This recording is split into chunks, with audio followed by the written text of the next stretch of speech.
Publik sepak bola menaruh harapan besar pada nahkoda baru PSSI. Mampukah Erick Thohir sebagai Ketua Umum PSSI terpilih menjawab dan mewujudkan sepak bola Indonesia yang bersih dan berprestasi? Untuk membahasnya sudah bergabung bersama kami pengamat sepak bola Anton Sanjoyo. Selamat sore Bung Joy. Erick Thohir mengusung misi membangun sepak bola Indonesia yang bersih dan berprestasi. Apa langkah awal yang harus dilakukan oleh Erick Thohir untuk memperbaiki sepak bola tanah air? Ya, saya suka sama jargonnya ya, membenahi sepak bola melalui sepak bola yang bersih. Tapi kan dia bekerja dengan para esko yang belum kepilih nih. Para esko masih dipilih oleh para voters. Dan saya sudah mendapat kabar juga bahwa ada pemilihan wakil ketua umum terpilihlah Yunus Nusi. Ya, Yunus Nusi ini kan bagian dari PSSI lama yang menurut saya harus mempertanggungjawabkan banyak hal, terutama juga prestasi, tragedi Kanjuruhan, mafia-mafia dalam persepak bola nasional.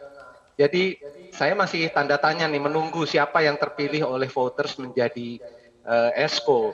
Karena tidak mungkin Erick Thohir bekerja sendirian, yang bekerja nanti adalah esko.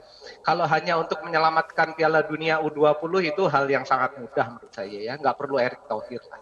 Yang kedua, saya skeptis saja ya, seorang menteri BUMN, seorang pengusaha yang sangat sukses, orang yang sangat kaya raya, mau turun divisi ke Ketua Umum PSSI. Buat saya ini pertanyaan besar, ada apa? Kalau saya sih, saya bukannya pesimis, tapi saya skeptis. Kan 2024 ini kan dekat ya, dan dia juga digadang-gadang untuk jadi calon wakil presiden. Jadi saya melihatnya ini barangkali ini ada skenario yang tidak terlalu bagus buat persepak bolaan nasional. Kalau Erick Thohir dalam konteks dia memang ingin membangun sepak bola dan dia mau all out, menurut saya dia punya kapabilitas. Tetapi kalau hanya untuk stepping stone dalam langkah-langkah politik itu akan menjadi bencana. Nah, kita menunggu. Ini mudah-mudahan saya salah. Tetapi dalam hemat saya bertanya-tanya. Orang seprominent, sehebat Erick Thohir yang sudah menjadi menteri, dia pemilik klub-klub besar di Eropa, dia pengusaha yang sangat sukses, mau turun menjadi ketua umum PSSI, buat saya itu pertanyaan besar. Dan tapi mampu tidak? Apakah Erick Thohir Anda melihatnya memiliki kemampuan tersebut? Apalagi kan Presiden Joko Widodo meminta adanya reformasi total di dalam PSSI ini sendiri. Anda melihat sosok Erick Thohir begitu? Apakah memiliki kemampuan tersebut? Oh, tentu dia mampu. Tentu dia mampu. Dengan semua kapabilitasnya, dengan semua yang telah dia capai sekarang, dia mampu. Tapi persoalannya apakah dia mampu menguasai 2/3 vote eksekutif komite yang bukan dipilih oleh dia. Apakah dia mampu? Kecuali dia mau dalam tanda kutip juga memberi vitamin kepada para voters yang sekarang baru memilih esko ini untuk memilih orang-orang yang dia ingin bekerja. Orang-orang yang memang juga dia ingin bekerja dengan Erick Thohir gitu loh. Nah, sekarang kan kita masih blank nih karena esko belum kepilih. Kalau esko sudah kepilih, saya bisa mengira-ngira kira-kira Erick Thohir bisa menguasai atau tidak. Baik, kalau jika memang masih dikuasai oleh wajah lama begitu Bung Joy, apakah posisi Erick Thohir sendiri menjadi sulit begitu untuk mengubah wajah PSSI? Kalau wajah lama yang masih berkuasa 80% sulit. Karena wajah lama ini saya tahu betul punya latar belakang yang mereka adalah orang-orang yang sudah lama berkuasa di sepak bola dan mereka adalah orang-orang yang sebetulnya bukan masuk dalam kapabilitas bisa membangun sepak bola. Mereka adalah orang-orang yang punya kepentingan masing-masing pribadi, klub maupun orang yang membackingi. Jadi kalau 80% masih orang-orang lama, saya sinis. Tapi kalau ada orang-orang baru, 80% orang baru katakanlah, saya cukup optimis karena Erick Thohir pasti punya kemampuan untuk mengendalikan mereka. Kalau tidak, saya tidak bisa berharap banyak dan hanya bisa mengatakan kepada Erick Thohir, kalau memang mau jadi ketua umum PSSI fix harus 5 tahun. Kalau cuma 1 tahun menunggu 2024 atau hanya untuk menyelamatkan Piala Dunia U20 lebih baik mundur sekarang juga. Karena Oke. percuma.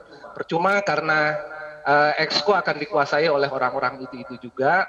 Masih ada Yunus Nusri sebagai wakil ketua umum PSSI, dia bertanggung jawab terhadap tragedi Kanjuruhan, dia bertanggung jawab terhadap porak-porandanya PSSI era Iwan Bule. Jadi rasanya agak sulit ya kalau Baik. misalnya 80% Exco terpilih itu masih orang-orang lama. Oke, nah ini Erick Thohir juga sempat menyebutkan bahwa setidaknya dalam Exco ini akan melibatkan 20-25% perempuan. Apa menurut Anda urgensinya?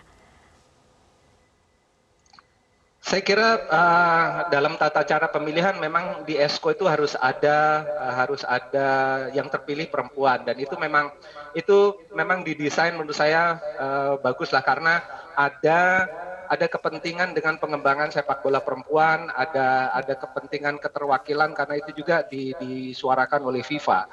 Tapi kalau misalnya 20-30% itu hal yang menurut saya mungkin kemajuan, tapi juga menurut saya kalau agak dipaksakan juga tidak terlalu bermanfaat lah. Yang penting sebetulnya yang duduk di Exco itu memang orang-orang yang kompeten untuk membangun sepak bola, dan dia memang all out mau membangun sepak bola, bukan orang-orang yang cuma sekedar, kalau sekedar gendernya saya rasa itu malah agak merendahkan ya, agak Ya. dalam tanda kutip merendahkan gender perempuan. Tapi kalau memang dia punya kapabilitas silahkan. Saya sangat suka dengan adanya variasi gender di dalam Exco. Tetapi kalau sangat dipaksakan ya menurut saya akan menjadi backfire. Oke, nah Bung Joy, kita melihat ada beberapa permasalahan dalam sepak bola tanah air, mafia, kemudian juga tadi Anda katakan ada prestasi, tragedi Kanjuruhan, belum lagi sebentar lagi perhelatan Piala Dunia U20, dan juga ada terkait dengan soal Liga 2 dan Liga 3. Apa menurut Anda tugas dari seorang Erick Thohir dari permasalahan-permasalahan ini yang harus segera diperbaiki, diprioritaskan? Kalau dia bilang bahwa dia akan memberantas mafia dan sepak bola bersih, barangkali itu oke. Tetapi persoalan sepak bola nasional bukan cuma itu. Kalau prestasi sepak bola nasional itu harus dimulai dari sekarang dan akan dipetik 10 tahun kemudian. Mau tidak dia meletakkan batu fondasi untuk membuat kompetisi sepak bola kita itu jauh lebih bermutu, sehingga pada ujungnya timnas kita bisa lebih berprestasi, ya kan? Bukan menaikkan peringkat FIFA dengan cara friendly matches melawan tim seperti Curaçao. Itu menurut saya akal-akalan saja. Jadi harus membangun fondasi mulai dari pembinaan usia muda, membangun pelatih-pelatih, mencetak pelatih-pelatih yang berkualitas, kemudian juga melatih membuat para wasit itu juga lebih berkualitas, membangun sarana dan prasarana, tetapi jauh lebih penting adalah grassroots. Pembinaan usia muda itu sangat penting karena kita mendapatkan bibit dari sana. Dan Baik. kalau hanya bicara Liga 1, sampai sekarang pun Liga 1 kan nggak pernah berprestasi. Kalau berprestasi, timnas kita udah bisa ngalahin Vietnam, bisa ngalahin Thailand, kan nggak pernah bisa ngalahin sampai sekarang. Gitu. Jadi kalau bicara yang paling penting menurut saya kita kembali ke grassroots, kita meletakkan fondasi. Erick Thohir mau nggak meletakin fondasi pembinaan usia muda, grassroots untuk sepak bola kita yang lebih maju dalam 10 tahun mendatang. Baik.